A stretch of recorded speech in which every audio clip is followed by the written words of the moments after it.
The smell of engine oil and fresh paint hung thick in the air as the showroom lights bounced off polished chrome. A Mercedes truck gleamed under the ceiling spotlights. Executives in sharp suits and heels laughed softly, sipping coffee, as a ragged old man hesitated at the glass doors.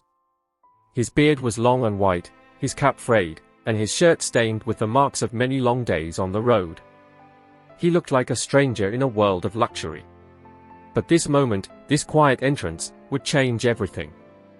He stepped inside slowly, boots scraping against the tiles, a worn backpack slung over one shoulder.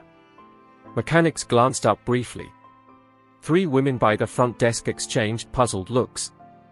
Miranda Hale, silver-haired and poised, raised an eyebrow as his eyes roamed the room. He stopped in front of the largest white truck, resting his calloused hand on the cool chrome.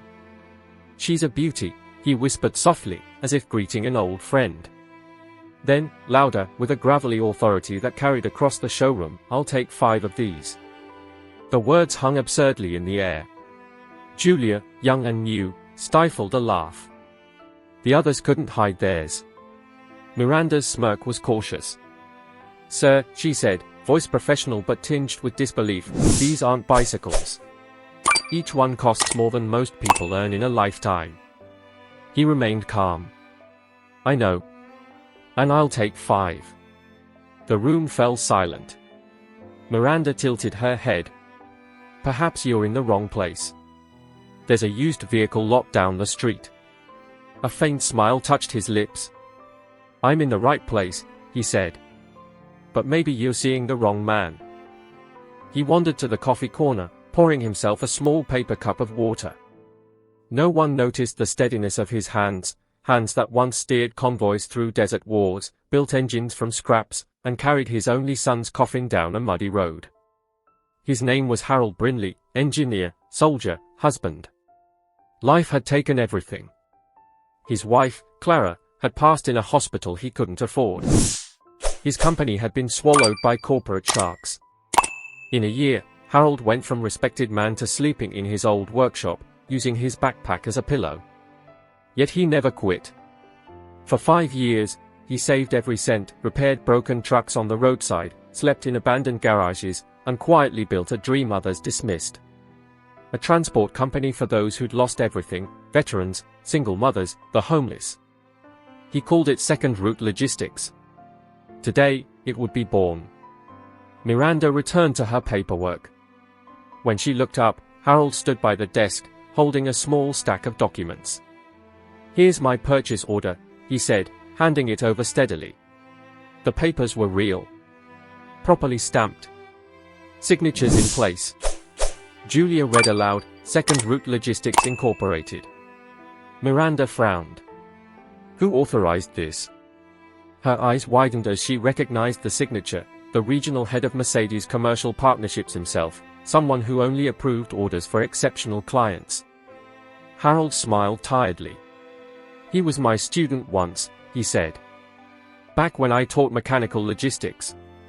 I fixed his trucks before he had a company." Silence filled the room.